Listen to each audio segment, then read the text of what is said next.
All right, I'm Peter Brousseau for 101 Small Business Mastermind Podcast.com.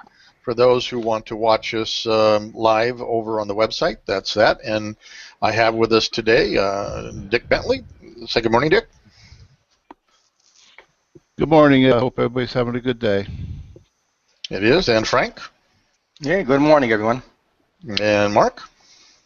Morning, everyone. How's everyone doing? Good, good. And Bruce. Hello, everybody. Happy Labor Day week. Yeah, there you go. So I will jump out on my A block here. I'm really excited. I got my new business cards from our gentleman that was on podcast number 19, the MediaDirectLLC.com guys. I just love that. It's nice and square. It looks like a business card, has a QR code to it. Flip it around, and it definitely is a CD-ROM. So I'm really excited by this, and I've got 1,000 pieces. They come in big chunks like this that you can carry around and then pull apart. So I've got 1,000 of these dudes, and they're going out everywhere. I went to Indio Chamber yesterday. They were really excited to see them.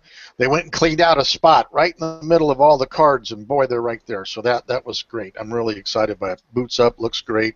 So the reason I'm excited by that is because I think that there's a lot to be said for having business cards that are a little different. And I have not had one of these rectangular CD-ROMs ever before. Wanted to go after that versus our hockey puck version, which is, I've got Dick still here for those who have never seen it. You know, that's a hockey puck. Looks like a hockey rink is why they call it a hockey puck.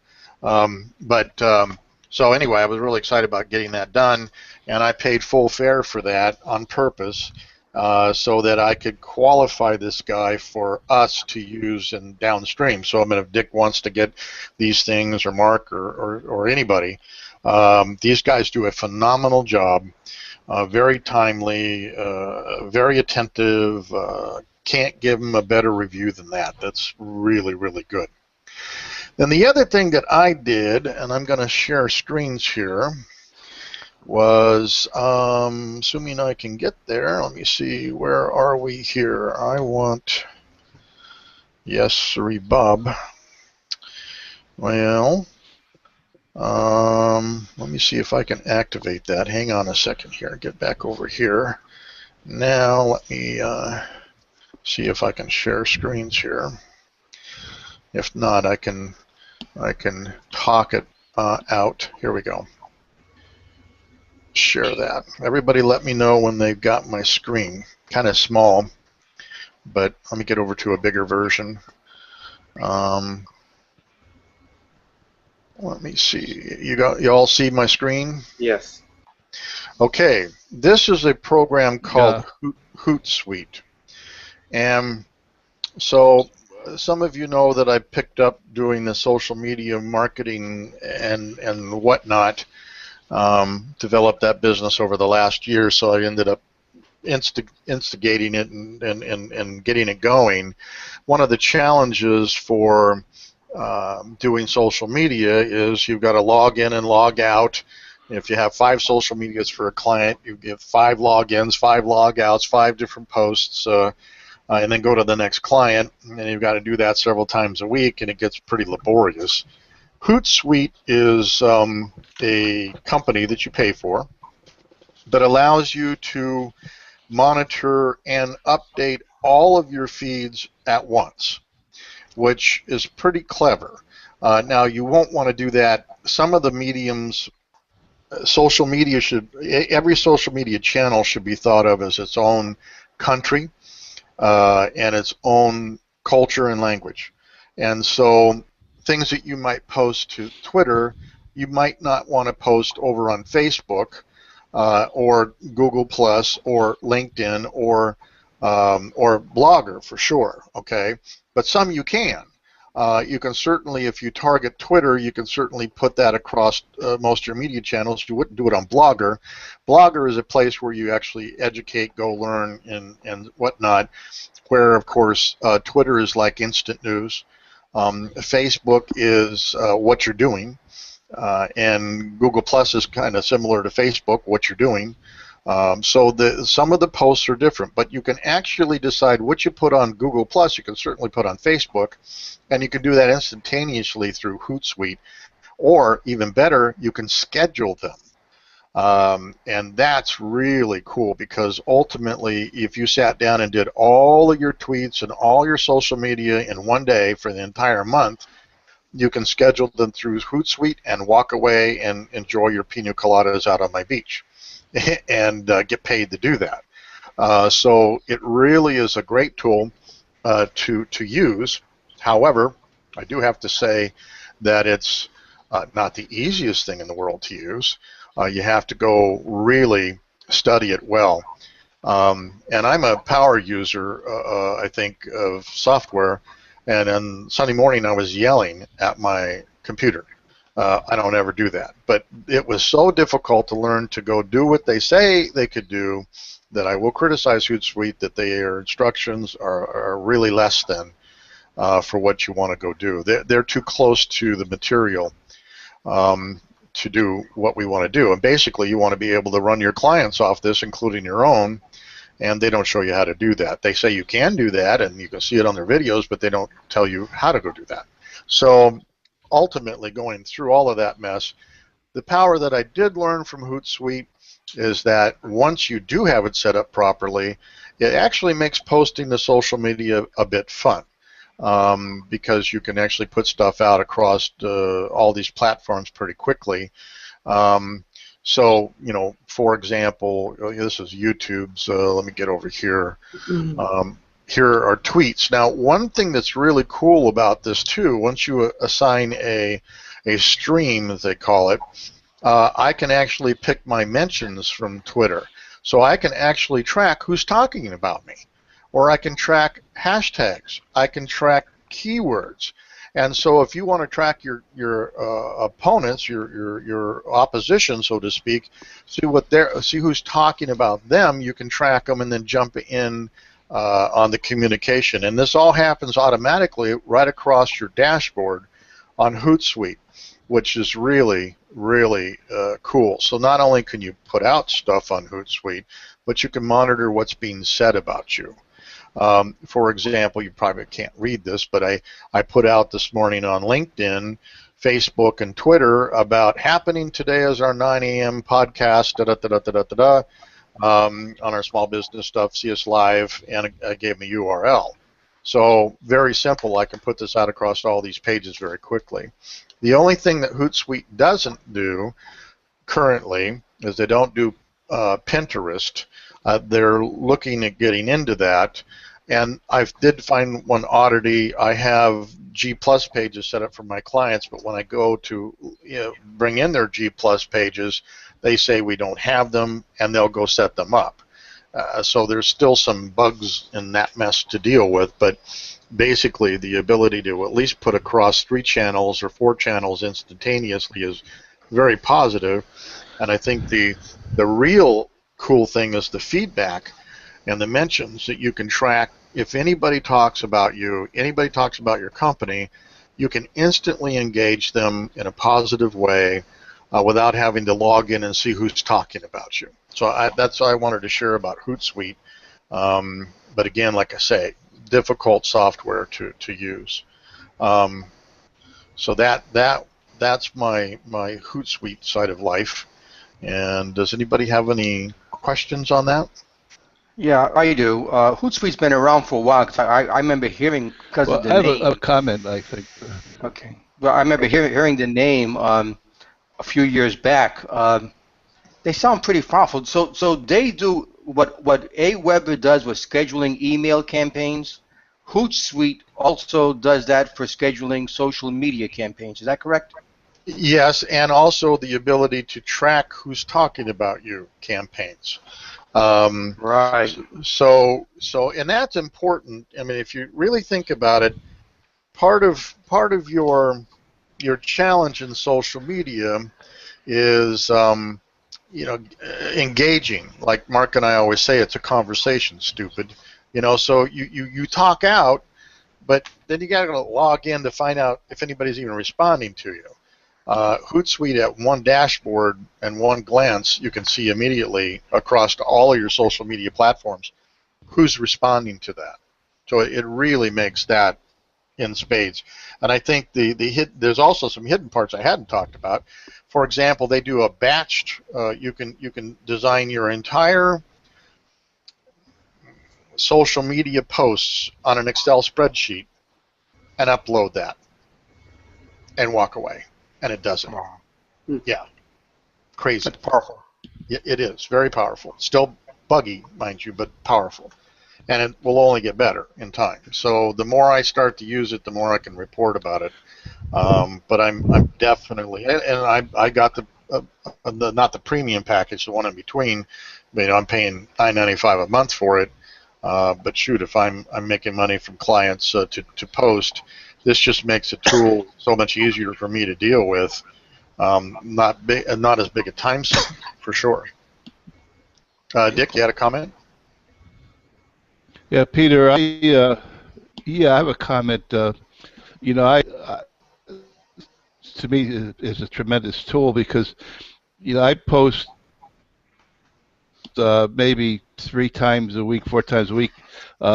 Legal Shield will send out through a blog. Like the last one is 8 tips how to protect your cell phone from identity theft and all. And I post on all the different social media sites, and I have to do them one at a time. Cut and paste them, fit the format of each one of them, and it's a time-consuming event. And then to be able to track it, to see who you get your likes and you get some be able to track really what's going on with it. I think is invaluable. So that seems like a really good tool. Yeah, Dick, and I mean, as a guinea pig, you're always my guinea pig to try something new out on, see if I can teach it, and whatnot. But we might set you up this week with that and see how you like it. I mean, one of the shortcomings is Blogger. Yeah, you can post a Blogger, for example, but you can't post a picture. About bloggers, about pictures and videos, and so I mean, a quick blog out, just text, fine. But from a strategic standpoint, Blogger, you want to educate people. You want to be able to engage them and teach them something on Blogger, not tell them something, but teach them something and engage them. And so Hootsuite's a little less than for that. Blogger itself in its native environment, probably the right answer. But that doesn't mean you can't pop out a couple text blogs through the week too, and obviously give links back to your website, build backlinks that Mark and I are so fanatical about, that we do that. So, but that's good. All right. I have a question, Peter. Yeah, go ahead, Mark. And you were answering it while you were speaking, and I guess you can do multiple accounts. Yes, actually, and that's what I was showing. As a matter of fact, what I can do, let me get back over there a second. Let me show you something. We'll post something right now. How about that? And what I mean is, let me try. What I'm saying is, you have your personal account, but then you have clients that you want to monitor also. Correct. That nature, and you can monitor. Okay, so if you all can see this, let's. I'm going to type out. We are live on the air at. And you always put in your HTTP : 101 Small Business Mastermind podcast. We've got the longest URL in history. Well, let's not talk about that. Yeah, well. That's one of my pet peeves. I know it. So anyway, so I've typed in here. Now, if you all can see this, I've typed in the thing here, and I have accounts over here. Where do we want to send it to? You see? Can you see? So I'm going to send it to my Twitter. I'm going to send it to my Facebook. Okay. So it tells me right here at the bottom, if you can see it, I have 82 characters left to do on Twitter and 1,960 characters left to do on Facebook if I want to go there. Let me see where else I want to put it. Let's get down. Let's put it on LinkedIn. Let's go put it on the City Club of LA City Club, and let's put it over on the base startups on LinkedIn and the basement entrepreneurs. Okay, so now I've got it going all those different places, and I hit send now, and it does this little dinky dink thing here, and off it went, and that's that. How cool is that? Yep. I mean, it just off it went. But what I mean, Peter, is okay. Say, for example, that's your account. Okay, that's our account. But then you can establish other accounts. Yes, I have two. I have two clients in there. Yes, absolutely. So I just swing over without even having to do anything. I swing over and I post to their social media. Individualized. Right, and I swing over to the other account and I post to that one or schedule it out there. Yeah. And I can go out with my margarita, pina colada, whatever the drink of the day is, out on the beach. And monitor each one of them. And monitor the mentions of each one of them. Absolutely. Yeah, that's really good. Yeah. So now some of the data that's still out is the fact that I still worry about Google's duplicate content issue.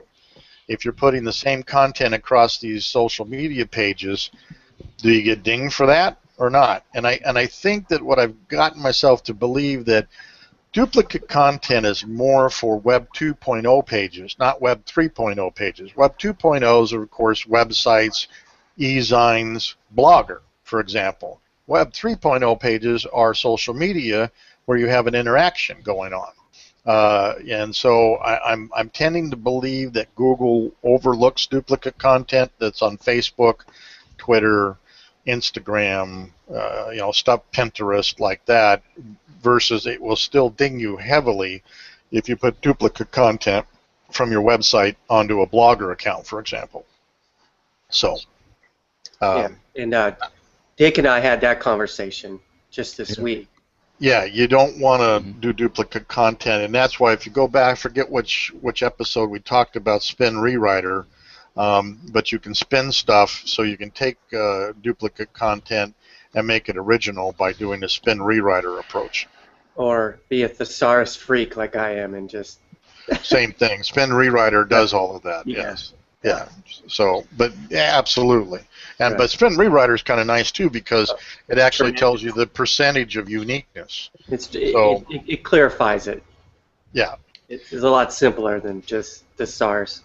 Yes. I'm still in a dinosaur stage, Dennis. I mean, Peter. Oh well, it's a thesaurus on steroids is what. Yeah, there you go. Spin rewriter is all about, Yeah, well, I might catch up. Spin rewriter costs money, so you got to be making money to use it. Yeah. So we'll get there. Yeah, I do. I don't back away if a tool costs money, but it will make me money. I never back away from it, and neither should anybody else. I've heard so many people say, "Oh, I can't afford that wrench, $85 to fix their car." And I can fix other people's cars for $150 a pop if I only had that $85 tool. They won't buy it because they're stupid.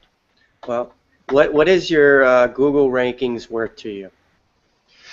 So I meant share your current Google ranking. We were talking about that in the green room. Share that. And I all my on PalmSpringsSport.com, all the content is original content. Well, it should be. Period. Yeah. It needs to be. And it works. Original content works. And I know that Frank disagrees with content is king, but that's what they read, and if there's no content there, then you can't be king. So, but there you go. Frank and Jane. We haven't called you Frank and Jane for a while. That's right. That's right. All right, that's my very good stuff here. That's my segment for the day. Frank, I'm looking forward to your twin this week, as usual. Yes, my twin this week. Twin being this week in the news, small business lessons this week.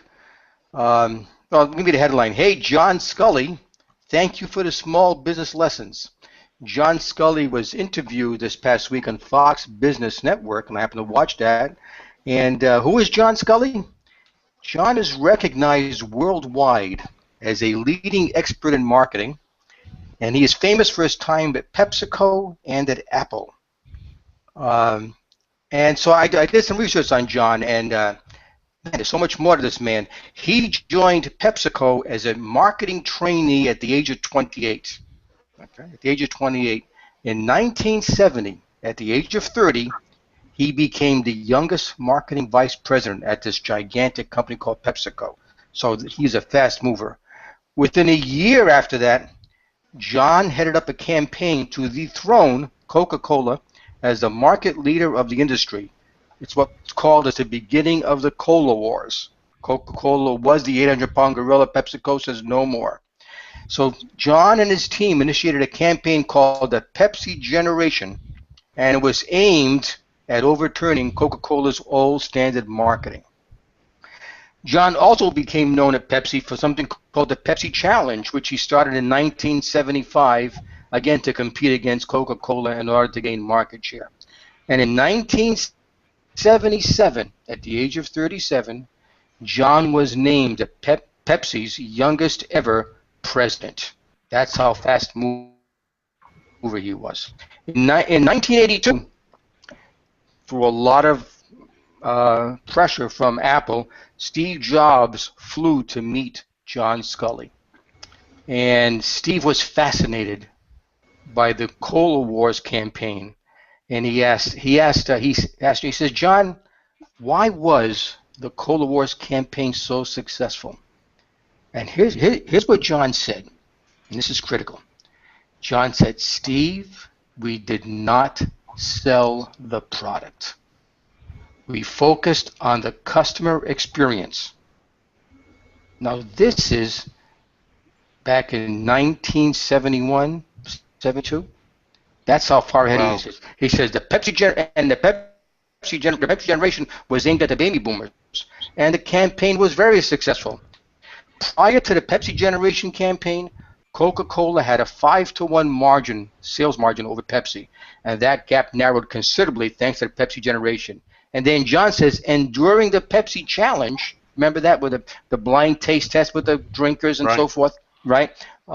We focused on the reaction of the Coca-Cola drinkers who chose Pepsi on a blind test and saw their reactions. Wow, I didn't know Pepsi was that good. Again, that too was very successful.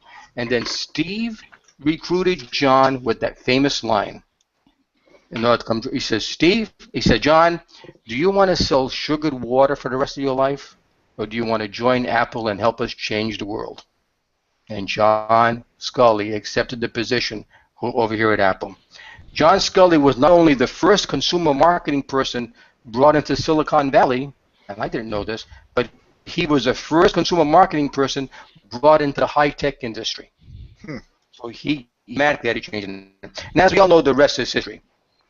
John joined Apple in 1983, and during the Super Bowl in January 1984, they ran a Scott Ridley direct-produced commercial, the most famous TV commercial of all time, and it ran for the first and only time during the Super Bowl. Y'all remember that commercial with the people standing and Big Brother talking, and this female Olympic athlete runs down the center of the aisle and throws a hammer at the screen, and the screen explodes.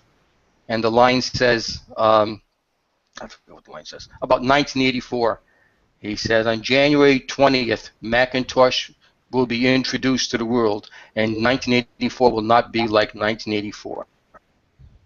And that iconic commercial was all about the experience. The Macintosh was never seen and was only mentioned once during the last few seconds of that commercial. That was a commercial aimed at making an emotional connection with their audience.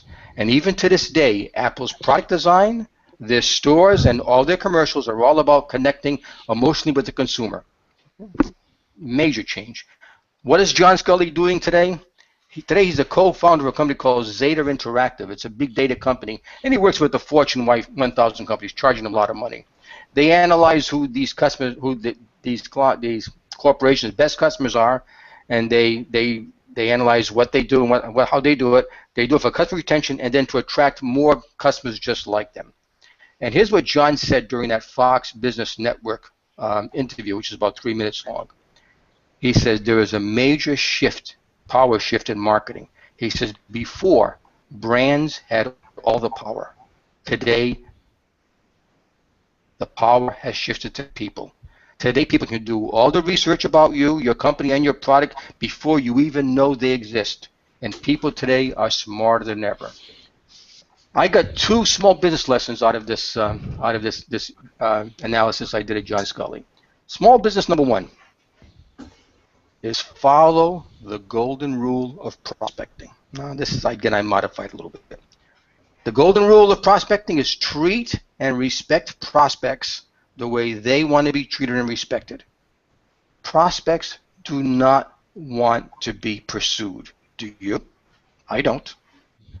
If and when they think they need you, they want to be able to find you at that time. And with technology, it is much easier than ever to be found at the right time. It is much easier today to attract prospects rather than pursue prospects, as Dick and Peter have shown with their Coachella Valley podcast. That's rule number one. Lesson number one. Lesson number two is sell the experience, not the product. Not too long ago, and maybe Mark's not old enough, we remember, and especially in the high-tech world, companies sold their features. We were faster, we were cheaper, we were slicker, we were easier, we had more RAM, we had more, all those other damn things I don't know what the hell they're talking about. Then the trend became, no. You must sell features and benefits. And that worked well for quite a long period of time. Are you ready for this? It is no longer enough. Today, the leading edge companies now sell features and benefits and benefits. What do I mean by the second benefits? These are the benefits of the benefits, or as John Scully calls them, the customer experience. And Dick, I'm going to use you as my guinea pig just like Peter does. I try to put together an example, giving my limited knowledge of Legal Shield, of what I mean by that, and I know it won't be accurate, but I think you'll get the gist of what I'm trying to say. If I use Legal Shield as an example, the feature is you have access to an attorney when you need one. The benefit is it keeps you from signing a bad contract or getting shafted by a bad vendor. Okay. Let me talk about the customer experience, how I would approach that given my limited knowledge of Legal Shield. I would start off the conversation this way. Starting and growing a business is very stressful and difficult. That is why so many businesses fail. But the sad thing is, too many of these small businesses fail not because they had a bad idea or because the owner did not work very hard, because we know that's not true. No, too many of these businesses fail because they became victim to unscrupulous vendors and dishonest customers. For a little more than $1 a day, you have the peace of mind knowing that as you run your business as honest and ethically as you always have, you know that you will have on your team the leading law firm representing you so that you will not fall prey to those unscrupulous vendors and customers who are famous for taking advantage of small business owners. You can just concentrate on growing your business and your family's future. Legal Shield will protect you from these bad companies and these bad people, and you will grow. Do what you have to do. And then I got lost in the end here. Or as MasterCard calls it, it's priceless, that peace of mind. And gentlemen, that is my twin for this week, and I thank you. Well, I like that. Any comments on that? Yep. Yeah, Frank, I'll comment. I think you realize the Legal Shield experience right on the button. I've come to realize that I'm peace of mind. Our logo headline is worry less, live more, and that's kind of, if you take it to the small business, is worry less and build your business, that type of thing. So you're absolutely right. Beautiful. That's pretty good, Frank. I think that Dick, you ought to pay him a lunch to get a hold of that. or a coffee at Coco's next Tuesday. Well, I was going to say you should sign up as an associate. Make some money. yeah, I'll do that. But sign up as an associate. You'll make some money. We'll teach you how to call on the phone now. Frank? Yes. Just what you got to do is go to palmspringsport.com and take a look at the Legal Shield article. Legal Shield just became a sponsor. Well, I am also a subscriber to the Legal Shield channel, by the way. Yeah. To Dick's Legal Shield channel. So you could take a look and read about it on Palm Springs Sport. Right. If I just a shameless plug, I was off for 10 days with being ill, so I'm a little behind. But I am going to put up it not only, and I'm going to do this with all videos from now on my own channel, Frank Seringa on YouTube, this John Scully twin thing, which will be animated. But I'm also going to include now a video interview of John Scully talking about the customer experience. It is fascinating. It's about 3 minutes and 32 seconds long, and I'll have a video of each of my business people included in all my animated videos from now on. So I think that'd be worth watching. Hear John Scully talk about that. Frank, I always tell people, features don't sell, but benefits do. And now I get to add to focus on the customer experience from your benefits. The benefit of the benefit. That's right. Yeah, and as people get smarter, that's what they're buying. Well, I agree. Yesterday I had a conversation with a person to remain unknown, but basically I'm a boutique web builder, social media guy, and the benefits or the customer experience of working with me, obviously, is that I'm there for you. I want to build the best thing I can for you, and I network you, and you can call me day or night, and I'm usually always there to talk with you. And constantly thinking about not building a website but making you money. And I think that's one of the benefits of the customer experiences with me is that people tend to make money and tend to get the right stuff out there. And I think that's true for every business. If you think about it's about the customer experience to a large extent, whether it's a computer repair shop that I help. Now they're calling the week after the repairs to see if they're okay, do they have any issues. That's good customer service and a good customer experience. And the windfall of that is that they were just shocked that the people would call and cared about them. And in this day and age of being just another number, the fact that you're boutique enough to be able to handle your clients that way, and no matter how big you get, it should be that way. Well, that's good stuff, Frank. Very good. Thank you. Appreciate that. And Peter, what you're saying that you care. You care about your client. You care about your customers, and you're willing to go the extra mile for them. And for most programmers, they do not. Right. They write your code and send you the link and send you an invoice and say, have a nice day. Yeah. We're about marketing people, not about just building a website. A website's a tool. The social media aspects are tools. Podcasts are tools. And they all get put into one, but it's all about marketing people and getting traffic. And you can't do any business if you have no traffic, basically. I don't care what they say. Well, we'll cover that in a minute because I think we're going to come back and talk about that. So, Dick, how about you had an entrepreneurial thing, right? You want to talk a little bit your C block here? I'm sorry, who are you talking to? Dick. Okay. Yeah, I just could take a couple of minutes to talk. Okay, ready? Yep. Yeah. All right, yeah, it's just a couple of minutes here to talk. It kind of, in some ways, kind of dovetails with Frank's talk. I just a little bit about myself. I had a 40-year career in the electronics industry in selling and marketing, mostly selling. And when I first got into sales, decided to get into sales, my mother said to me, "Are you sure you want to do that?" And I said, "Yeah, I talk." And I said, "No, but I listen well, so that should help me."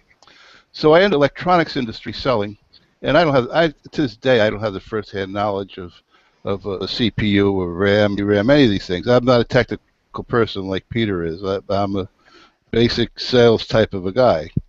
And I got into the selling, and I was quite successful. I went from, the warehouse inside sales to eventually being the number 2 person in a $1.8 billion company. So I was successful at it. And I retired, and now I'm doing this network marketing thing. And I've learned an awful lot about network marketing, but what has come over the time of this, I've come to realize there really in the fundamentals of it, there is really no difference between selling for Kramer Electronics or Marshall Industries and marketing and trying to sell Legal Shield as a home-based business. And the things that I did to make me successful then are intuitively I'm doing now. And I started out with the network marketing, try to do it differently. And I'd go in and I'd go into these mixes and all, and I'd come in, I'd hit people right away with what I do, legal shit, blah blah blah blah. And over time, of different books and videos and stuff, I've learned that's not the way to do it. And I watched a video yesterday. I won't get into what it was about, but the gentleman was talking about two things. He said, to be successful in network marketing, you have to be a giver and get. And I've had a relationship with Peter for about a year now, and he's one of the most giving people I've ever met in my life. It's my mission in life is to give back to him because of what he's done for me.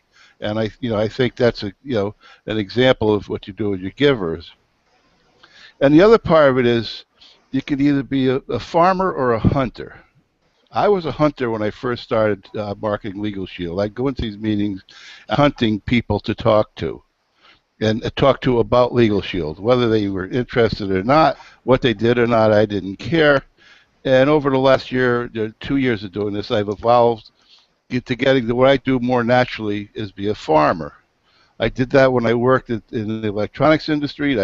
I was talking to purchasing people and purchasing managers and all these people, and I would build that relationship. And a lot of times I wouldn't even mention Marshall Industries or Kramer Electric. I wouldn't mention anything. I would build a personal relationship. And I used to tell the salespeople when I was training them, when you're working with a buyer or you're working with a purchasing person, your job is to make them to want to give you the order. Because if they want to, they will find a way to get it to you. If they don't want to, they will find a way not to get it to you. So it has nothing to do with anything other than you building the relationship with the person to make him want to give you the business. So fast forward now, and we talked about it last week, what Peter has started is this Coachella Valley podcast. We're offering, to do free podcasts for business in the Coachella Valley to help them get their story out. And I think it's a sick example of farming rather than hunting. We're doing this for the right reasons. We're doing it to help the business where commerce is. And over time, people, if they are happy with what we do for them, are going to either refer business to us or do business with us because they have a need or they know a person who has a need.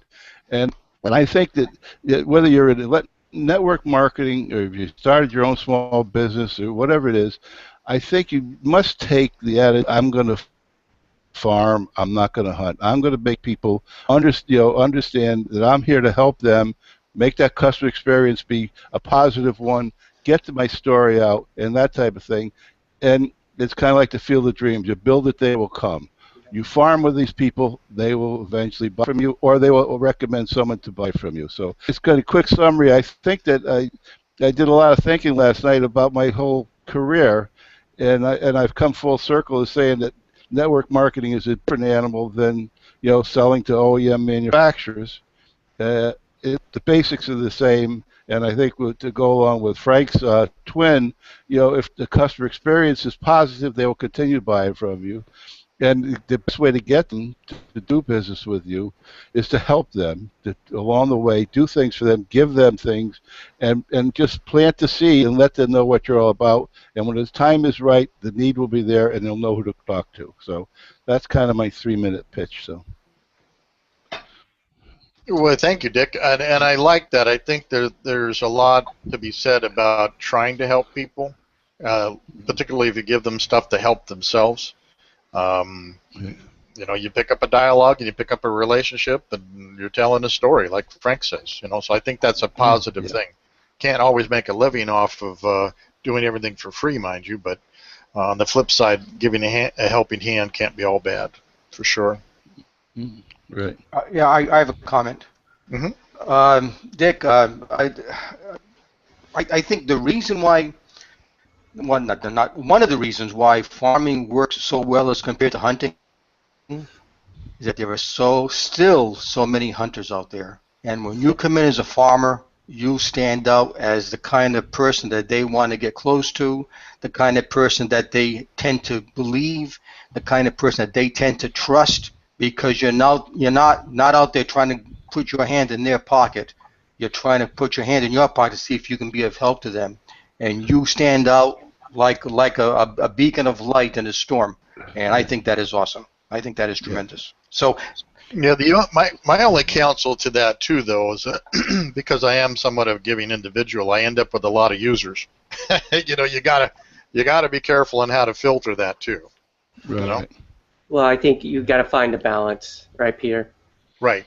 And sometimes it is throwing the dice, and you win some or lose some, but you can always look at yourself in the mirror and said, I try to help someone the best you can, and if it doesn't work out, then you just move on.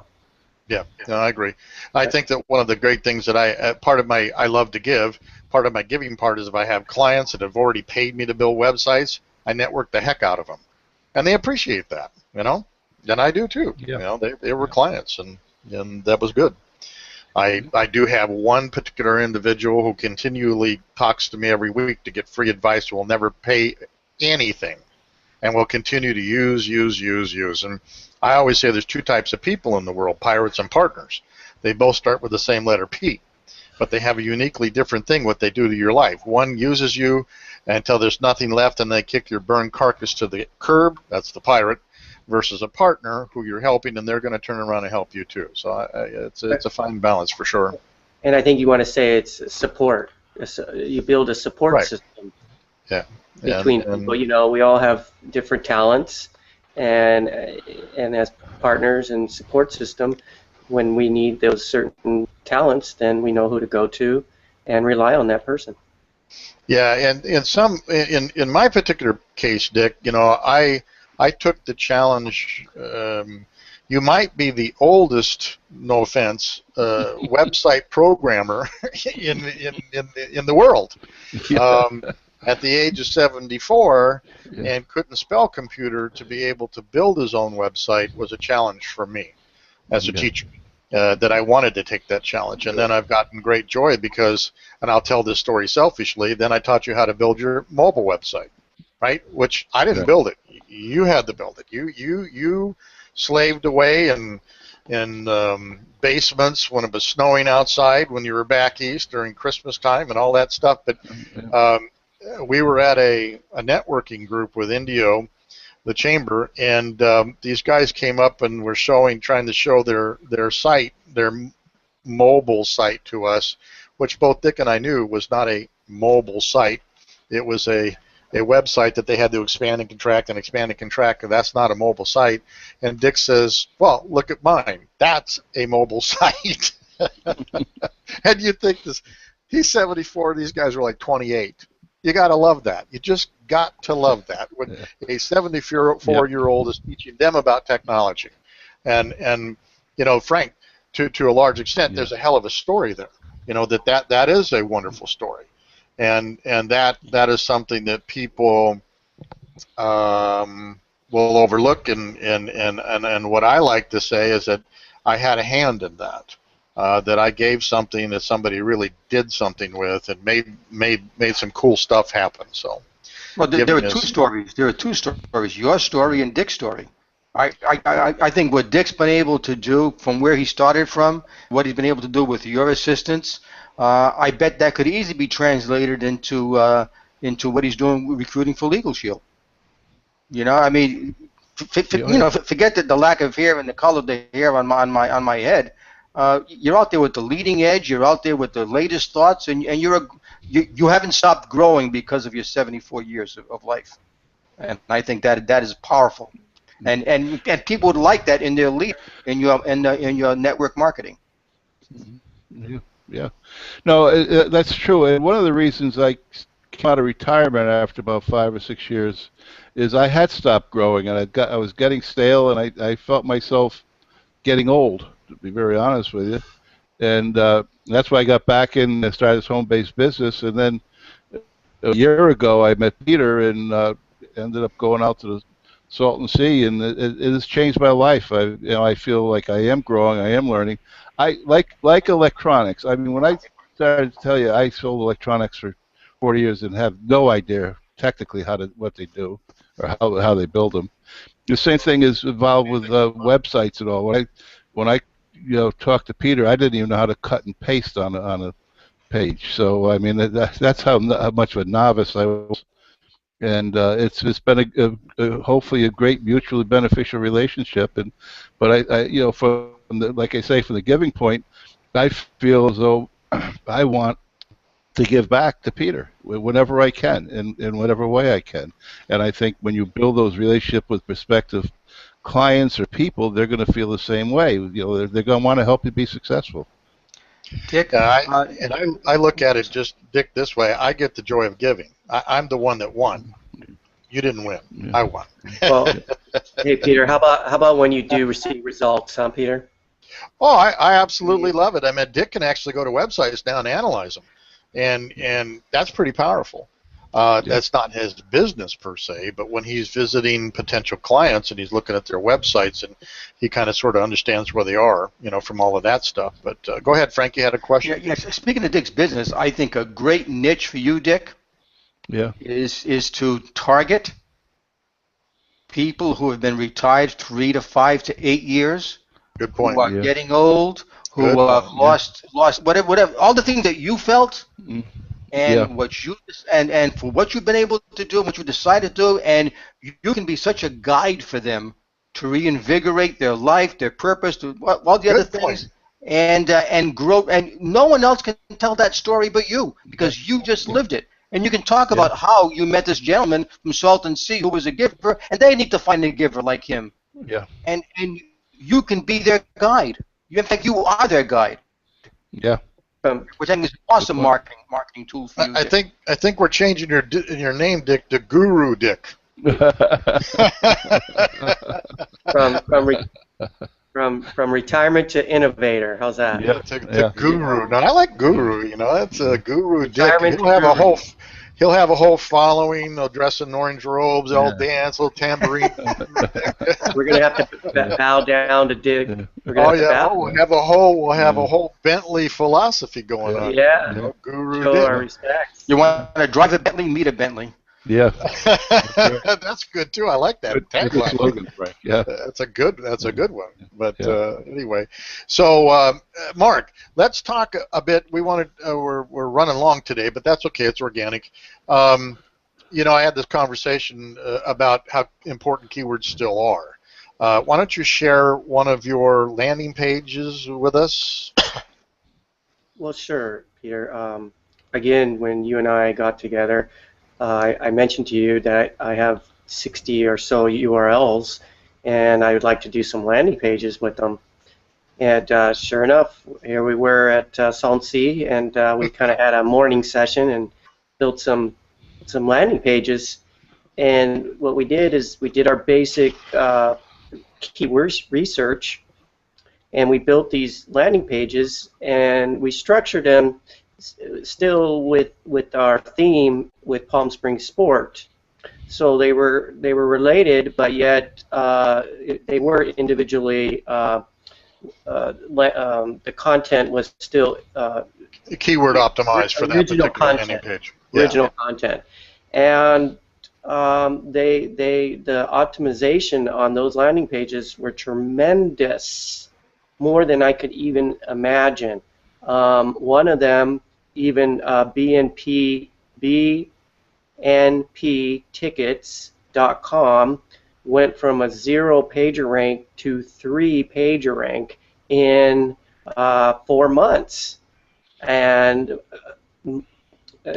anybody with SEO would say that's impossible. They would say, actually, that's impossible. And I think Peter and I would say that's impossible. But we actually did it, and we have proof of it. And the backlinking, the importance of the backlinking of those landing pages was tremendous. And what it does, Peter, and I've been thinking about this morning, what it created was a trend, a keyword trend. So between all the networks that we created, through the keywords, we started a trend with Google, Yahoo, and Bing that optimize us to incredible heights in our indexing.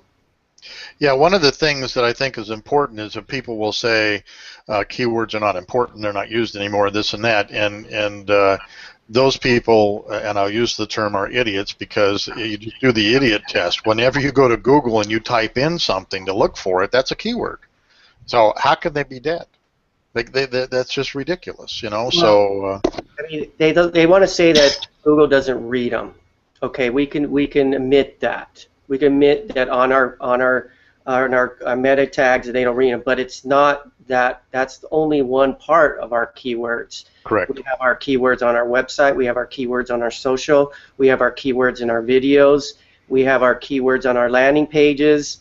I mean, all the different areas that we throw those keywords in becomes a bundle, and like I was saying, it becomes a trend, and you start trending, and in your indexings just start going way up, and I think that's what we're trying to say. Yeah, the one common conversation I had is that there's two types of SEO.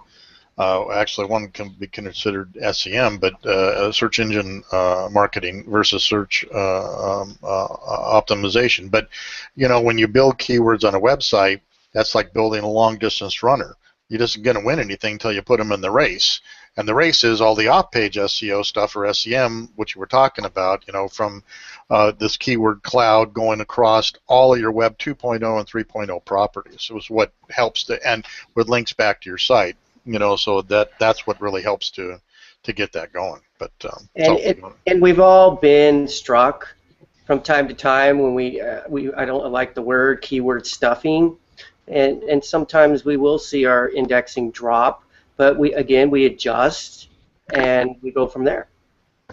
Yeah, it does happen. The classic term of keyword stuffing is when you use keywords in your meta tags that aren't in the site. That's a stuffing thing, and you know, if we go back several lessons, you know, there are 8 places that you put keywords on your site, and you don't stuff. You actually put those keywords in, and then you put those in the meta tags, only the ones you use on that page. You can't use them across all your pages. So I mean, they've got to understand it's been overused, and so Google, you know, looks at that with a jaundiced eye. And I take a lesson from Frank. You have the keywords. Now create a story with those, with those keywords. Yep. Create the story. Create the story on your web page. Create the story on your social media, and the rest of it. Yep. That's good. That's where I think we all can agree on. Yeah. Okay, Bruce, you got something to share with us today? Oh yeah, got a few things. I love to hear about your stuff. Go ahead. 2 topics, one leading into the other. One is the article I wrote fairly recently. It talks about the difference between relationship-based and transaction-based advisors. Some of you may have seen it, some not. But really, you know, I'll read some of this and go over it, and then it leads into a second topic that's my thought or tactic du jour. Any owner thinking about exiting their business should seek the counsel of a relationship-based rather than transaction-based advisor to create and implement a multi-year exit strategy. And you know what the difference between the two: a relationship-based advisor works with owners year in and year out on a consistent basis, confiding and placing their trust in others, accountants, attorneys, financial planners, risk managers, advisors, and business coaches. These advisors' relationships can exist over a long period of time and are provided as needs arise.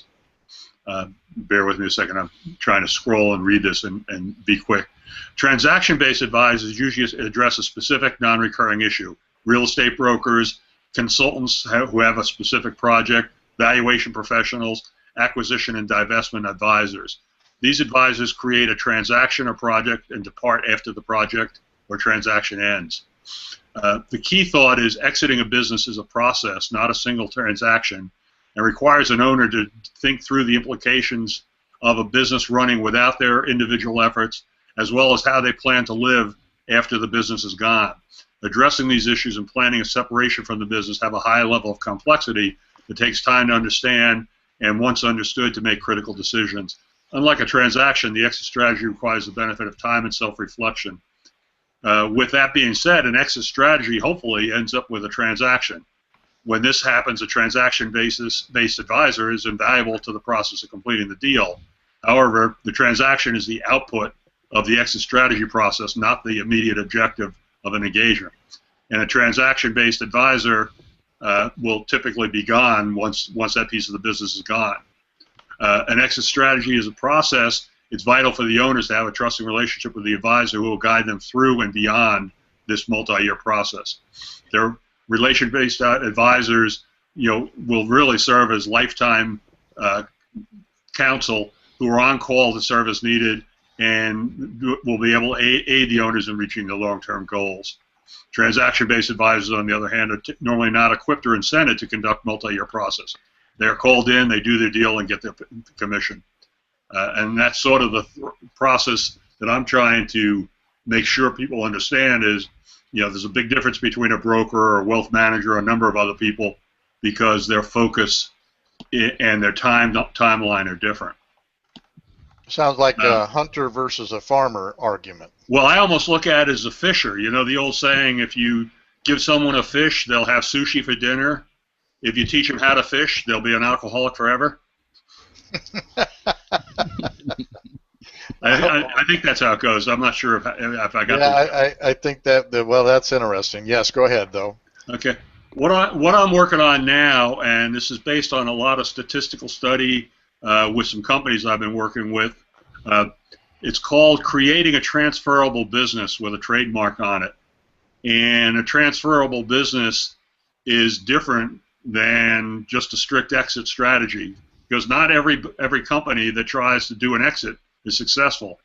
Matter of fact, we found, based on the people I work with, several statistics that 80% of the owners who think they want to do an exit strategy are neither mentally or financially ready to do it. Secondarily, almost a similar majority of exit deals that are attempted don't work because of a variety of factors. One is not being ready.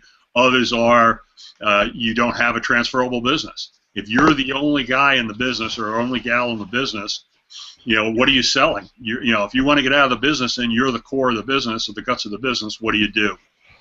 So this is a work in process. So this is still a little bit of rough form. So bear with me. But the ultimate goal of most owners of private companies is to sell their business to convert their illiquid wealth inherent in their company's stock into cash, enhancing their security and lifestyle. Typically, owners have worked very hard over many years building the business, so the transaction is an extremely monumental event and is often a once-in-a-lifetime event. There are three dimensions associated with the value maximization of an exit. Number one is selecting the optimum time and form for an exit. Number two is creating added value before a transaction is executed if there's adequate preparatory time. And number three is perfecting the controllable aspects of the exit itself within and during the process. And what I'm going to do is focus on a little of each of the three. We're really focusing on the second dimension, which is creating added value, and also talking a little bit about what I look at as a seemingly significant gap between true exit planners or limited exit planners and people who are more involved with pure growth consulting. And the time and the form, there are two questions that you really need to focus on. The owner needs to figure out when to consider an event and which alternative makes the most sense. But before getting into that, you've got to identify whether the owner is even mentally or physically prepared to do these things. The answers have significant valuation consequences because some exit alternatives require risk sharing, others may offer a second bite of the apple, and others may be described bestly as take the offer and run. And unfortunately, more often than not, a most viable exit for a variable option for the owner may be a deferred sale or even a wind down of the business because he doesn't have a transferable business. Bruce, clearly, a one-size-fits-all answer does not exist, and Bruce? it takes a sophisticated exit advisor, who's a relational advisor, by the way, to discern the best option. Bruce, just a quick question. Sure. A double bite at the apple, what does that mean?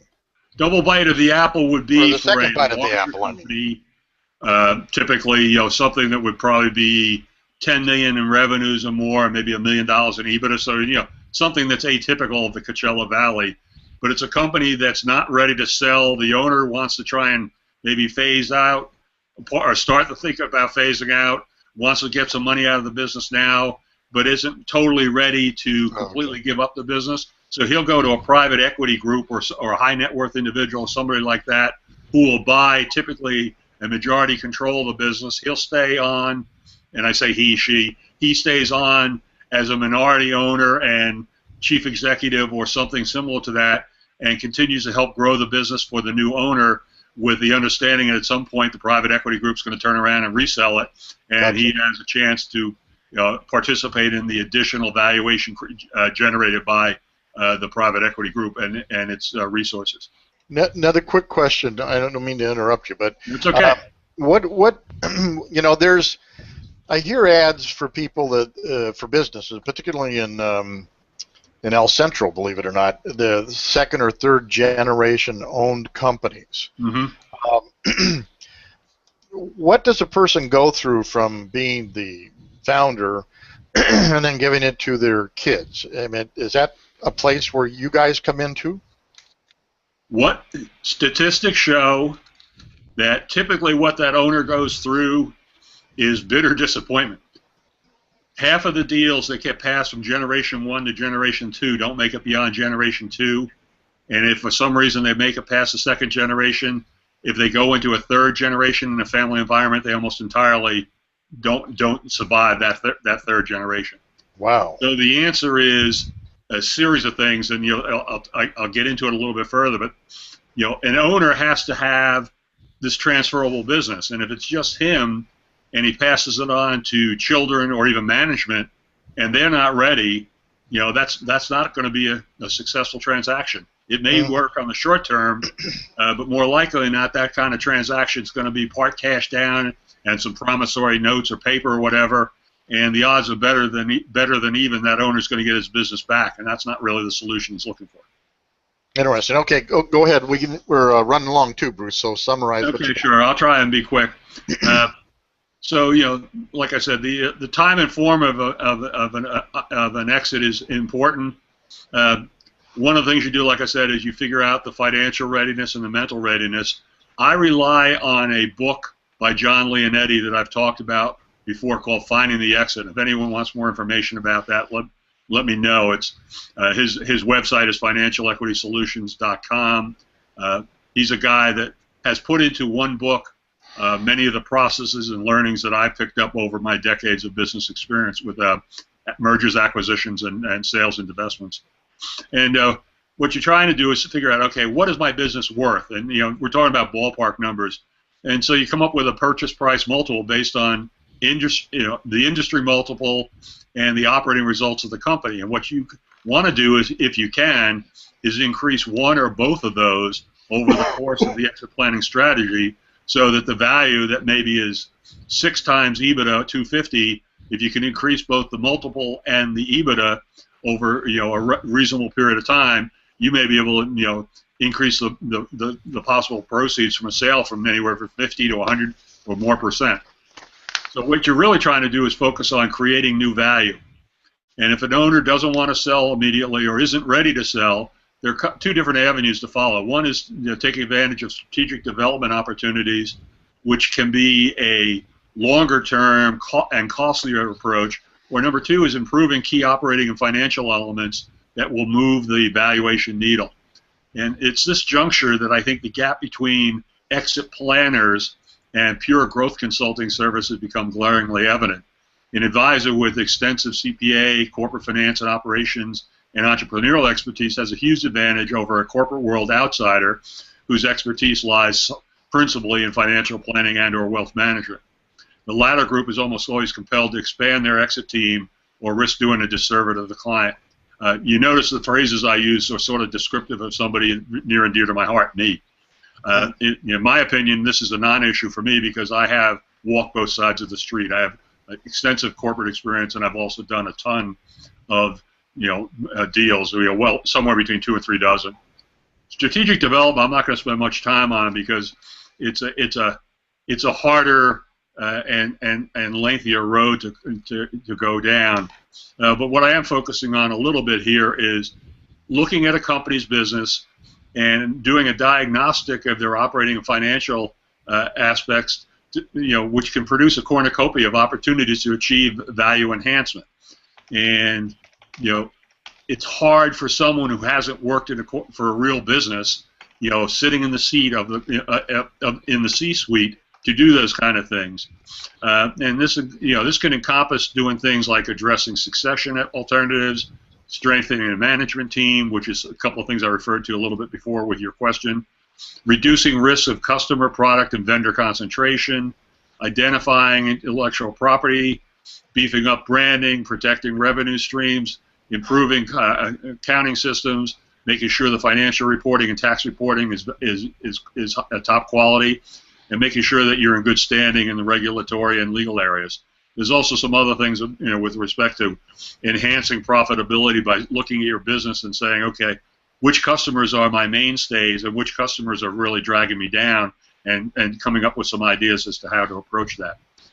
These topics and a number of others are a portion of what a stringent due diligence process during the course of an exit transaction is going to cover.